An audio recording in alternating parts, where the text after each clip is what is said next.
un discurso del primer ministro de la República Islámica de Pakistán, Su Excelencia Imran Khan. Pido protocolo que acompañe a Su Excelencia. Tengo el gran placer de dar la bienvenida al señor primer ministro de la República Islámica de Pakistán, a quien invito a dirigirse a la Asamblea General.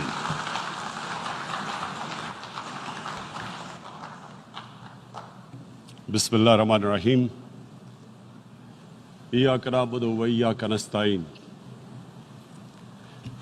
Mr. President, Honorable Secretary General, Excellencies, ladies and gentlemen, I feel honored today to represent my country at this Forum of World Leaders, where we have a chance to discuss problems that the world is facing. I want to talk about a lot of problems, but just 4 today. And I especially came to this forum despite a difficult time in my country, facing challenges. I would not have come, but because I feel that there are some very urgent problems which the world must address.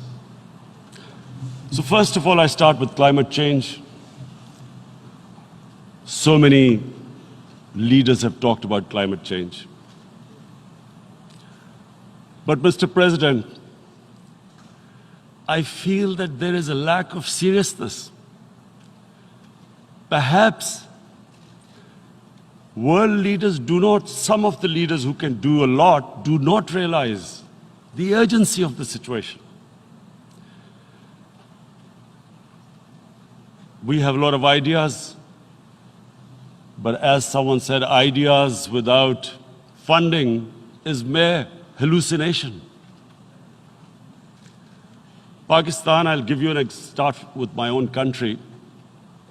Our country is amongst the top 10 nations in the world which are most affected by climate change. We depend upon our rivers. We are mainly an agricultural country. And 80% of the water in our rivers comes from our glaciers. The glaciers not just on the Pakistani side, even India.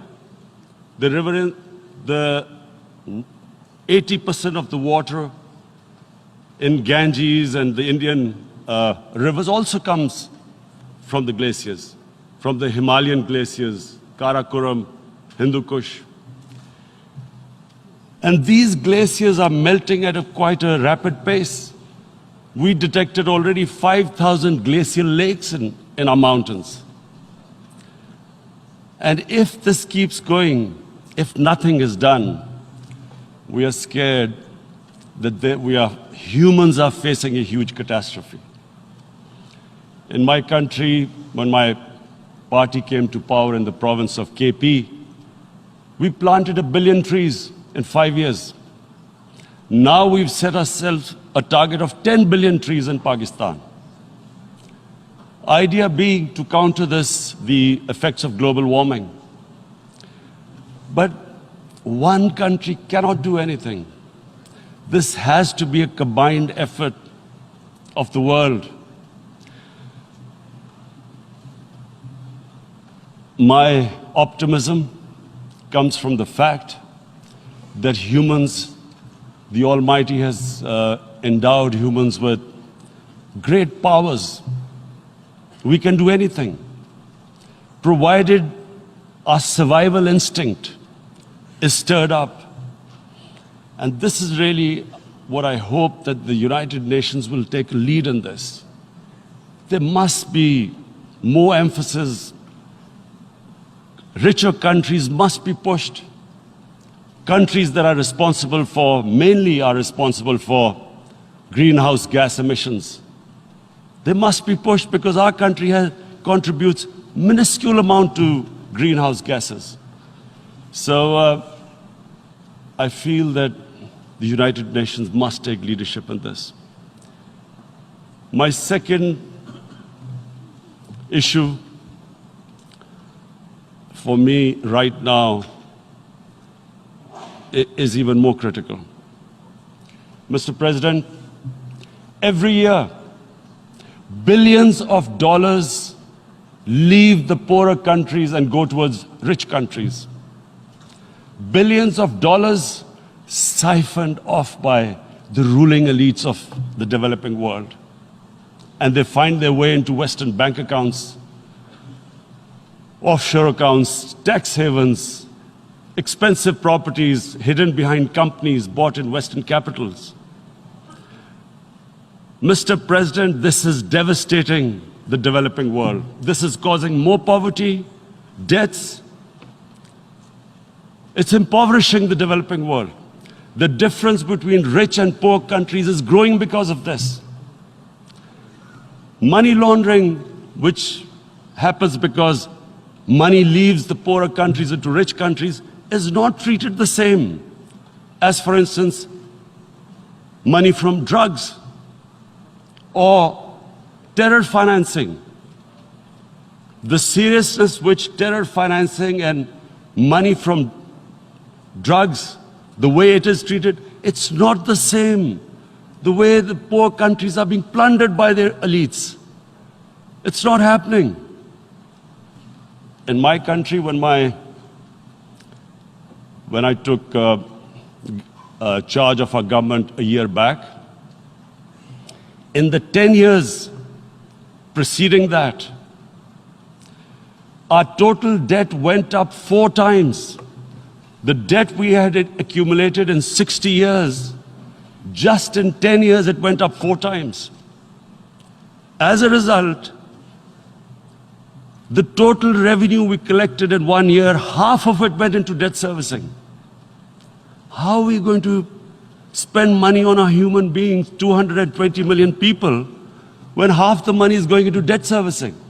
Because our country was plundered by the elites, the ruling elite. And easily they could get the money out. And when, Mr. President, we located properties in Western capitals bought by this money through corruption and money laundering, located the properties of these corrupt leaders, we find it so difficult to retrieve it. That money, if we retrieved that money, we could spend on our human beings. But it's so difficult. The laws protecting these criminals. We do not have the sort of money to have expensive lawyers and spend millions and millions of dollars. We need help from the rich countries. And Mr. President, it's critical. The rich countries must show political will. They cannot allow this to happen. How can the poor countries spend money on human development, which the United Nations asks, SDG? How are we going to do it when this money can easily leave our countries? So, unless the rich countries intend to build walls to stop economic refugees coming as we see right now, they must take action. They must take action now. It must be a deterrent. Corrupt ruling elites should not be able to take money out easily and park it into foreign bank accounts and into these properties abroad. And I never understand why. Why do we have these tax havens? Why is this allowed? Why shouldn't rich people pay taxes? Why is it legal to have these tax havens where you have these secret accounts? Because, the world is changing. The population of the world is growing. Sooner or later, you're going to have a crisis. If the poor get poorer and the rich get richer, there is going to be a crisis sooner or later. So this is my second point. I hope that the United Nations takes a lead in this. It involves the IMF, the World Bank, Asian Development Bank. They must find a way of stopping this plunder of the developing world. My third point is Islamophobia. There are 1.3 billion Muslims in this world. There are millions of Muslims living in other countries, European countries, in the US, as minorities. Islamophobia, since 9/11, has grown at a pace where it is alarming. Human communities live together. There should be understanding amongst them. But Islamophobia is creating a division. Muslim women wearing hijab, it's become an issue. It's become an issue in some countries. Hijab is some sort of a weapon. A woman can take off her clothes in countries, but she can't put on more clothes. How is this happening? Because of Islamophobia. And how did this Islamophobia start? After 9/11. And why did it start? Because certain Western leaders equated terrorism with Islam. Islamic terrorism. Radical Islam. What is radical Islam? There is only one Islam. And that is the Islam we follow of Prophet Muhammad sallallahu alaihi wasallam. There is no other Islam. Radical Islam, Islamic terrorism, what message did they send to people in the West? And why is there Islamophobia? How is a person in New York, in the Midwest, in the US, in European capital, how is he going to distinguish between who is a moderate Muslim and who's a radical Muslim? Because terrorism has nothing to do with any religion. This Islamic terrorism, Islamic radicalism, and sadly used by leaders, this has been the main reason for this Islamophobia. And it has caused pain amongst Muslims. We in Muslim countries watch this Islamophobia traveling abroad, and it's getting worse. And may I just say, Mr. President, that in European countries, it is marginalizing Muslim communities. And we all know that marginalization leads to radicalization. Some of the people who ended up as militants in Syria and other places were from marginalized Muslim communities. And my point here is that we must address this issue. I'm sad to say that we Muslim leaders have not addressed this issue either. After 9/11, when this thing came about war against radical Islam, rather than Muslim leaders trying to explain to the West that there is no such thing as radical Islam, in all human communities, they are radicals. They're liberals and rest are moderate. All human communities, Christians, Jews, everyone has it. But Islam is not radical, neither Judaism, neither Christianity, neither Hinduism. No religion preaches radicalism. The basis of all religion is compassion and justice, which differentiates us from the animal kingdom. But unfortunately, the Muslim leadership was so scared of being called radical Islam that all of them became moderates. In Pakistan, we were in the eye of the storm, and our government coined a phrase called enlightened moderation. No one knows what it meant. But everyone started putting on Western suits that they were moderates, started speaking. Even those who didn't know English would speak English because they were moderates. No one had a clue what it was. Because we, in the Muslim world, did not explain to the West that there is no such thing as radical Islam. One of the reasons why after 9/11, Islam was supposed to be equated with terrorism was suicide attacks. Because the 9/11 bombers did a suicide attack, all sorts of theories came up that the Muslims are involved in suicide attacks because they will get virgin in heavens. Some came up with, what about women, suicide attackers? So this bizarre thing happened. No one explained. Suicide attacks and Islam were equated. No one did research that before 9/11, the majority of suicide attacks in the world were by Tamil tigers, who were Hindus. No one blamed Hinduism, and quite rightly. What has Hinduism got to do with what desperate people were doing in Sri Lanka?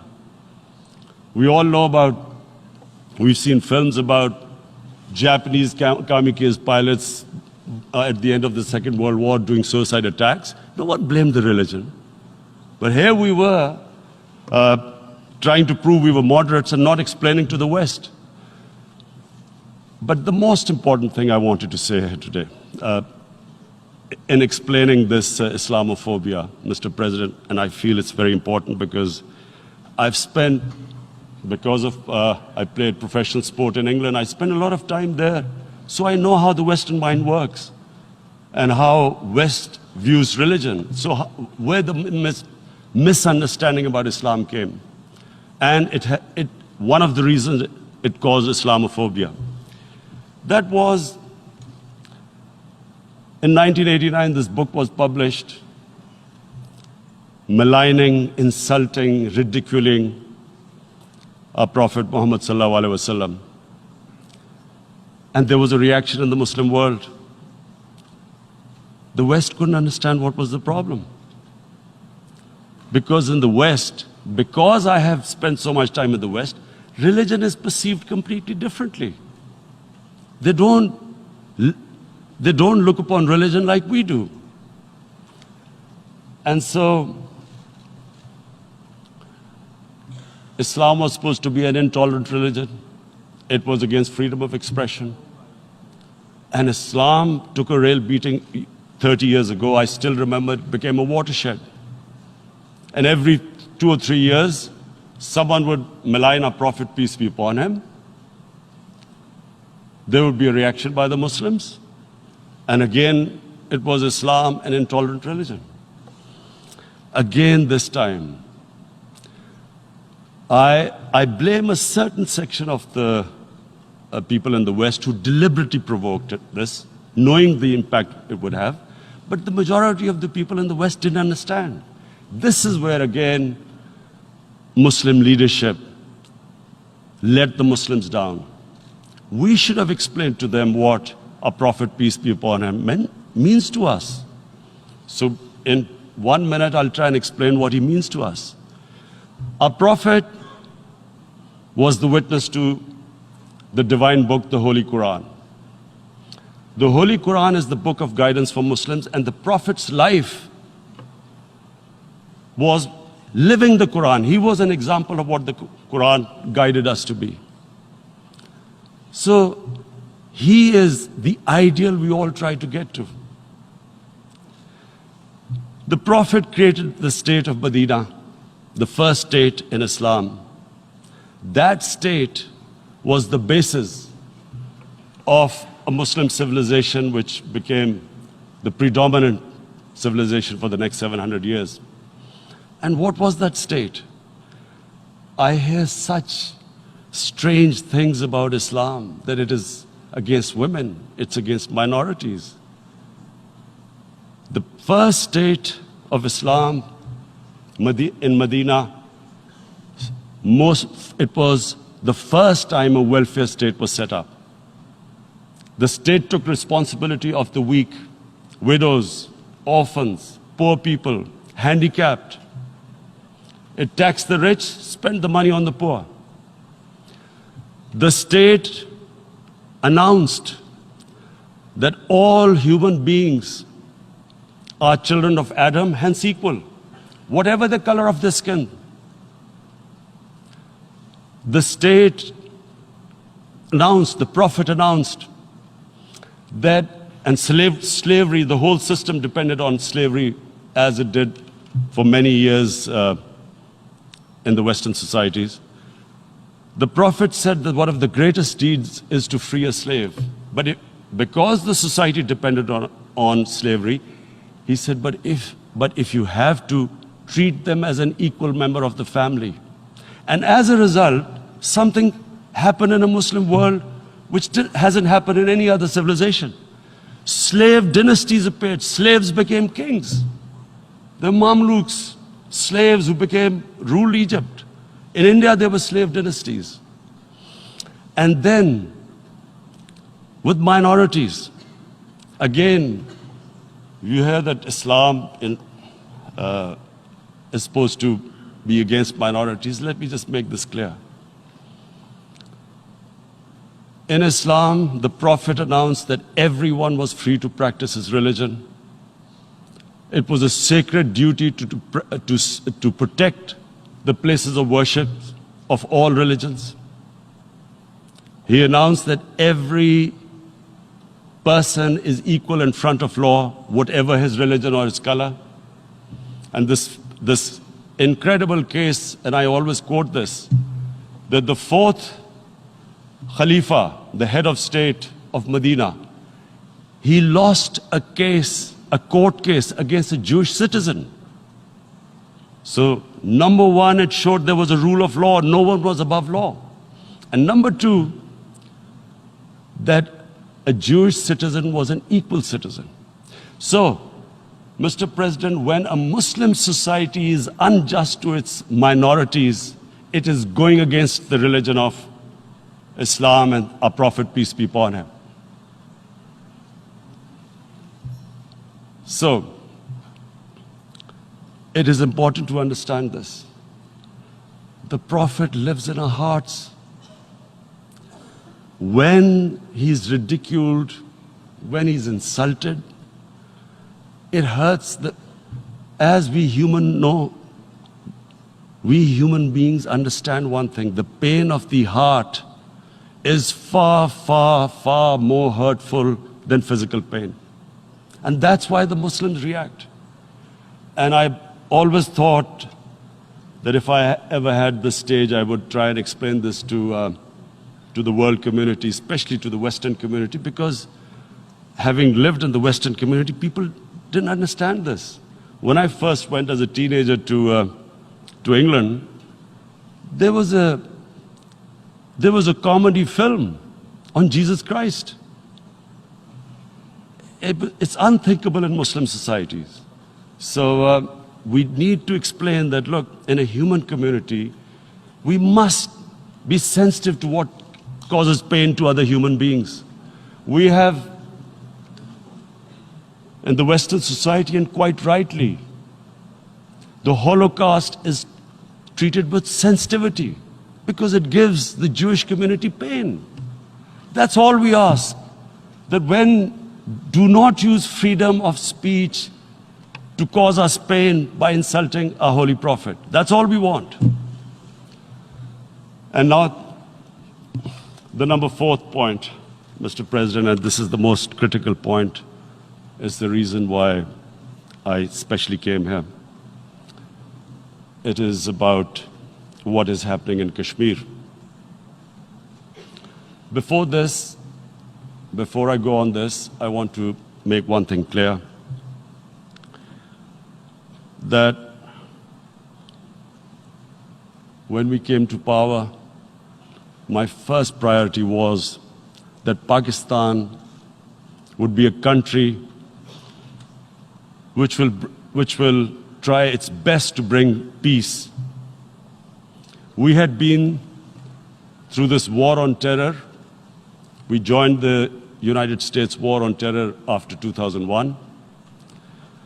And Pakistan went through one of its worst periods where 70,000 Pakistanis died and over 150 billion was lost to our economy. And Mr. President, I opposed the war because in the 80s, Pakistan had joined the Western countries in what was the freedom struggle then in Afghanistan against the Soviets. And it was funded by the Western countries. These Mujahideen groups, which were treated in guerrilla warfare, were trained by Pakistan Army, funded by the Western countries, and especially US, and they waged what was a freedom struggle in Afghanistan. The Soviets called them terrorists. We called them freedom fighters. 1989, the Soviets retreated. The Americans packed up and left. Pakistan was left with these groups. Come 9/11, Pakistan joined the United States in this war on terror. And now our government was supposed to, the reason why I opposed joining this war, because here we had indoctrinated them in jihad, meaning freedom struggle against foreign occupation. Now, because we had joined the US and the US had occupied Afghanistan, now we were supposed to tell them that, no, this is not freedom struggle and jihad, it's terrorism. So that's why I tried to tell then government that, stay neutral because you will have leverage over them. You will be able to control them. But if you join them, you become collaborators and they will attack you, which is what happened. They turned against us. We went through a nightmare. 70,000 people killed in a war we had nothing to do with. No Pakistani was involved in 9/11. Taliban were in Afghanistan. Al-Qaeda was in Afghanistan. What had we to do with it? 70,000 Pakistanis died. So when we came to power, we decided that we would dismantle what was left of these groups. And this decision was taken not just by us, but by all the political parties in Pakistan. Unfortunately, they didn't implement it. So we came to power, we decided to implement it, and we dismantled whatever was left of the groups. And I know that India keeps accusing us that there are these groups there. I would like the United Nations to send observers, see for themselves what we've done. No Pakistani government would have dared to do this because it would have created strife. But we decided that there would be no militant organizations in Pakistan. So I need to give you this background and to what I'm going to say later on. And secondly, we started mending fences. I invited the Afghan president. We developed a relationship with Afghanistan. We had problems with Iran. We mended fences there. And then India.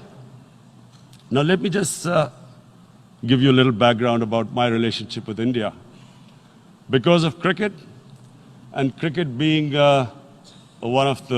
it's a passion in the subcontinent, I had great following in India. I have friends in India. And I loved going to India. So immediately, when my party came to power, the first thing we did was to immediately reach out to India.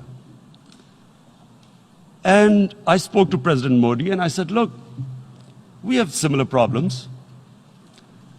Climate change, poverty, let's get together. Let's resolve our differences through trade. Let's build a relationship on trust. Prime Minister Modi told me that, there were terrorist attacks from Pakistan. I said, we have problems with you. There are terrorist attacks which we know are instigated by India in Balochistan. We caught a spy, Kulbhushan Yadav, who admitted what the sabotage going on in Karachi and Balochistan. So we said, look, let's leave that behind. Let's move forward. Our main priority should be our people.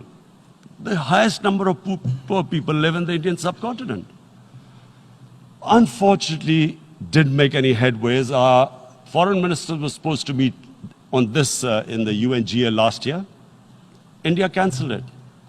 We thought that it's their election coming up. It's a nationalist, ultra-nationalist party. It doesn't want to cozy up to Pakistan. So we thought, okay, we'll wait till the elections.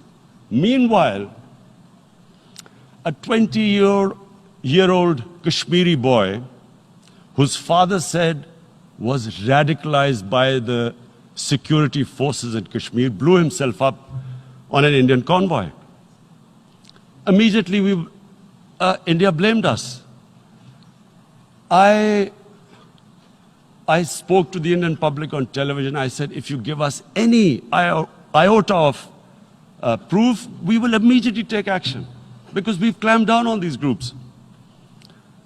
Rather than sending us any proofs, they sent their jets in, they bombed us. We retaliated. A jet, 2 of their planes were shot down, 1 pilot bailed out in Pakistan. We immediately returned the pilot, saying that, look, we do not want any escalation. Rather than taking that as a peace gesture, the entire campaign, almost the entire campaign of Mr. Modi in the election was how he had taught Pakistan a lesson that jets had killed 350 terrorists. Complete lie. They had just killed about 10 trees of ours, which was quite painful given that, we are growing all these trees. He then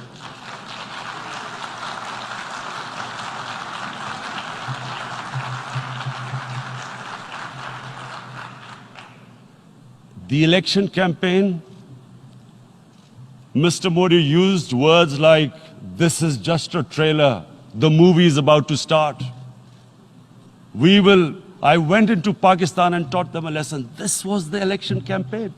Okay, so we thought, us politicians make all these statements to win elections. So, okay, after elections, we'll get back to our normal relationship. Well, the moment the elections ended, we approached India, no response, but then we discovered they were trying to push us in the FATF blacklist to bankrupt us. That's when we realized there was an agenda. And that agenda became obvious on the 5th August when India went against 11 United Nations Security Council resolutions, which say that Kashmir is a disputed territory and the people of Kashmir have the right of self-determination. They went against that. They went against Simla Accord, which is about bilateral, sorting out our differences through bilateral means, went against that. They actually went against the Indian Constitution. Illegally, they revoked Article 370, which gave Kashmir the special status. They got an extra 180,000 troops there. Total number of security forces in Kashmir now are 900,000. And they put 8 million people of Kashmir under curfew.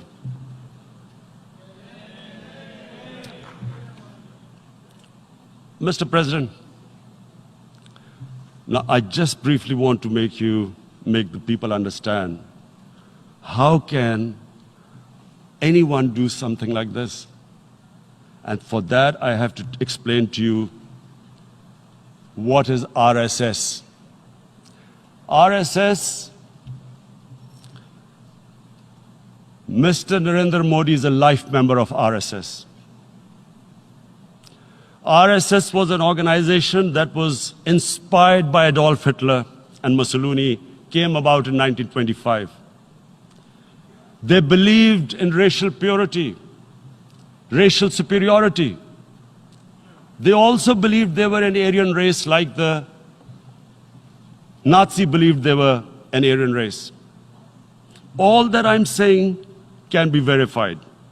This is the time of information revolution. You can Google all this, what I'm saying. But it is very important for me to explain this to you so you know what is happening in India. This RSS believed in the ethnic cleansing of Muslims from India. At one point, there was racial superiority of the Hindu race. Secondly, it was hatred for the Muslims and for the Christians, because they believed that this golden age of Hindu civilization was stopped because of Muslim rule centuries back and then the British rule of India. So it was racial superiority and hatred for Muslims and Christians. This is openly stated. You look at the founding fathers of RSS, Golwalkar and Savarkar. Just Google them and you'll find out. And this ideology of hate is what murdered the great Mahatma Gandhi in 1948. It was this ideology of hate that made Narendra Modi in 2002 do a pogrom against Muslims in Gujarat when he was the chief minister. He allowed 3 days for these RSS goons who were inspired by the Hitler brown shirts. They actually wear brown shirts. This RSS, the Congress Home Minister gave a statement that in RSS camps, terrorists are being trained. And these terrorists butchered 2,000 Muslims and 150,000 Muslims were made homeless. Narendra Modi could not travel to the US because of that. And I need to make you understand this background before I explain to you that what sort of a mindset would lay siege to 8 million people with 900,000 troops. Women, children, sick people, locked in as animals. In fact, of what I know of England, if 8 million animals were locked in, the RSPCA would have made a lot of noise about it. These are human beings.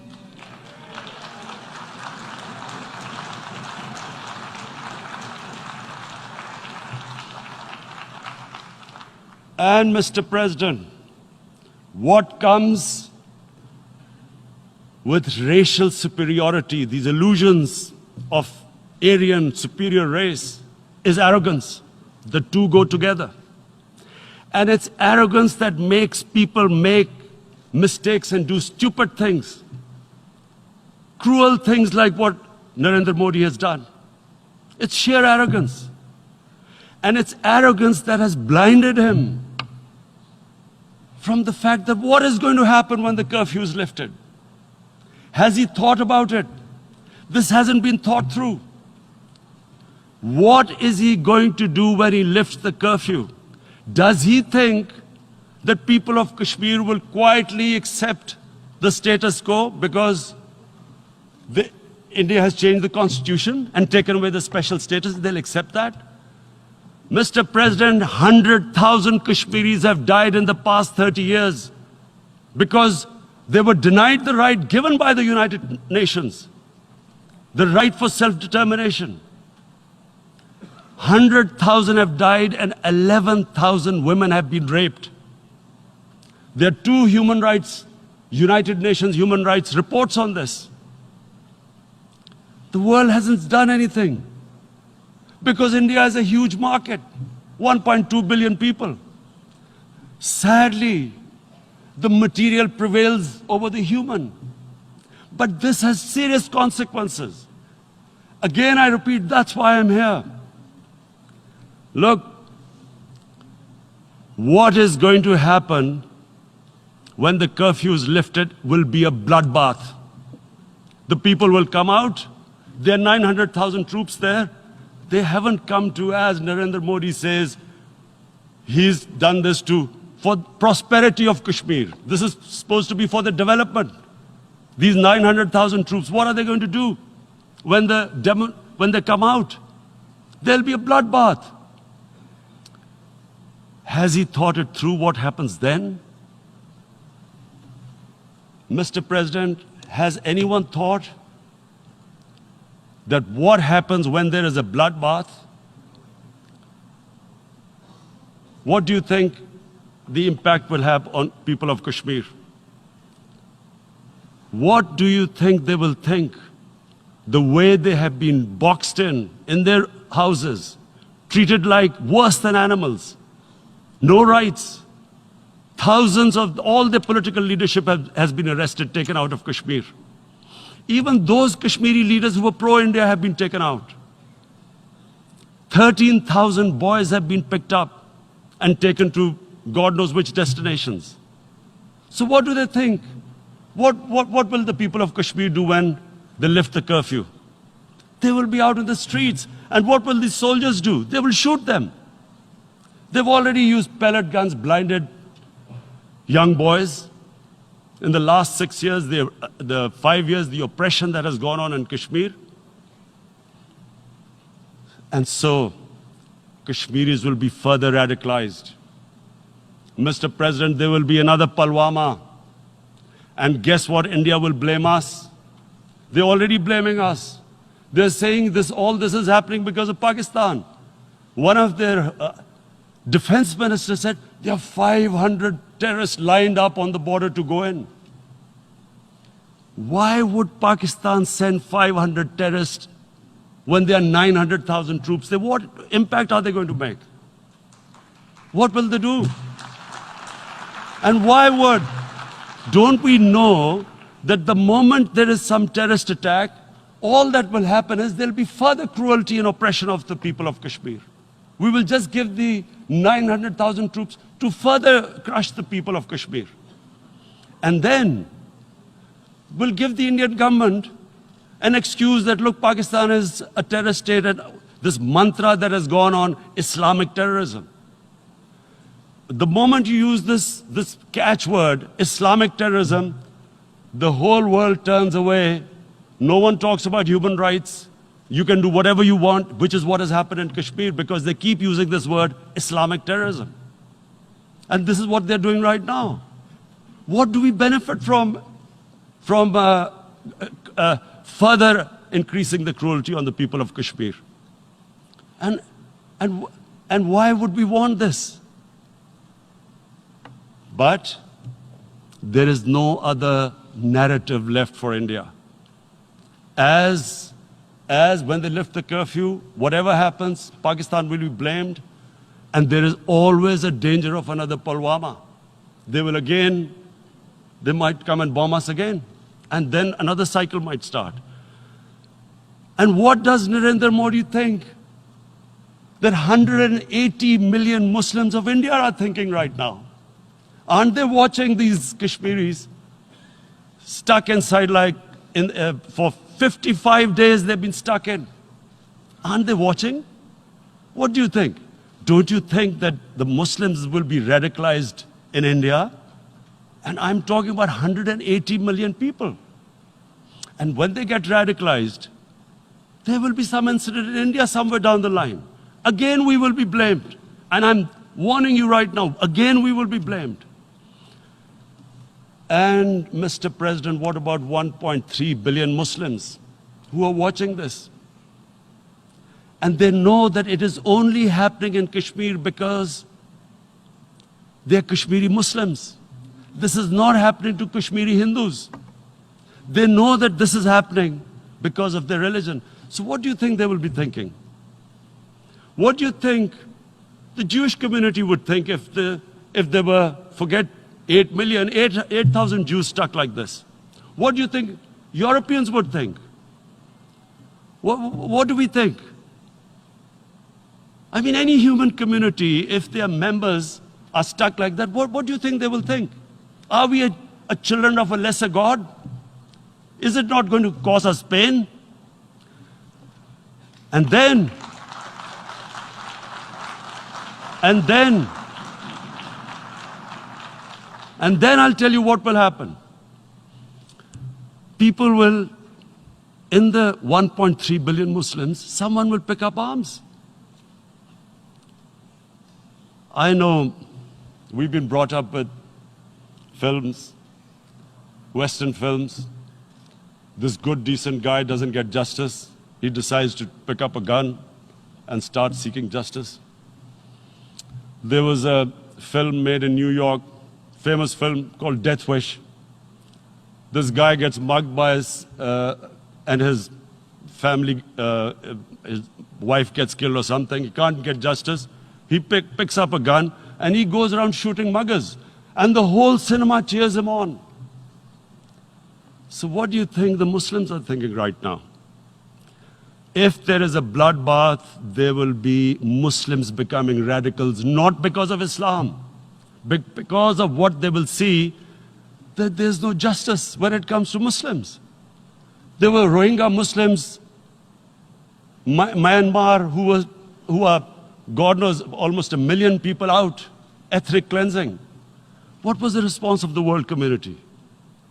So what do you think will be the response of 1.3 billion Muslims? I picture myself. I'm in Kashmir.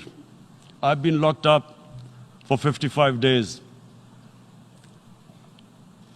I have heard about, and there are rapes, Indian Army going into homes, soldiers. Would I want to live this humiliation? Would I want to live like that? I would pick up a gun. You're forcing people. You are forcing people into radicalization. When people lose the will to live, what is there to live for? And this is what, if you can do this to human beings, you are actually radicalizing people. And so, Mr. President, I want to repeat here, this is one of the most critical times. There will be a reaction to this. Pakistan will be blamed. 2 nuclear-armed countries will come face to face like we came in February. And before we head in that direction, the United Nations has a responsibility. This is why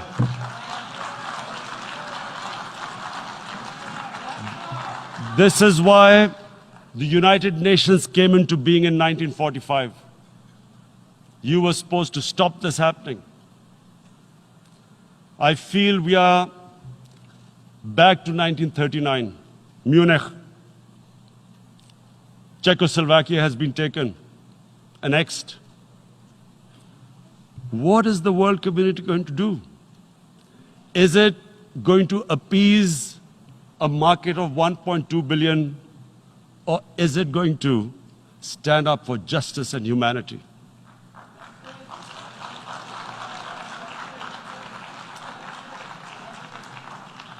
If this goes wrong, you hope for the best, but be prepared for the worst.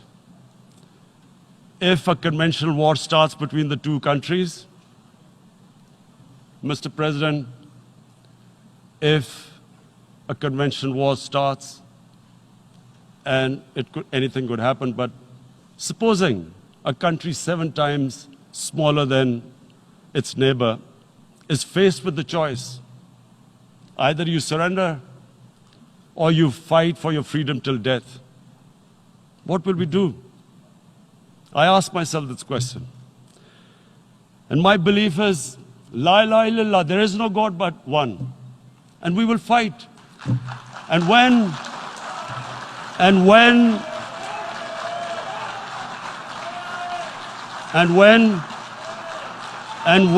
a nuclear-armed country fights to the end, it will have consequences far beyond the borders. It will have consequences for the world, which is why I repeat I'm here. Because I'm warning you, it's not a threat, it's a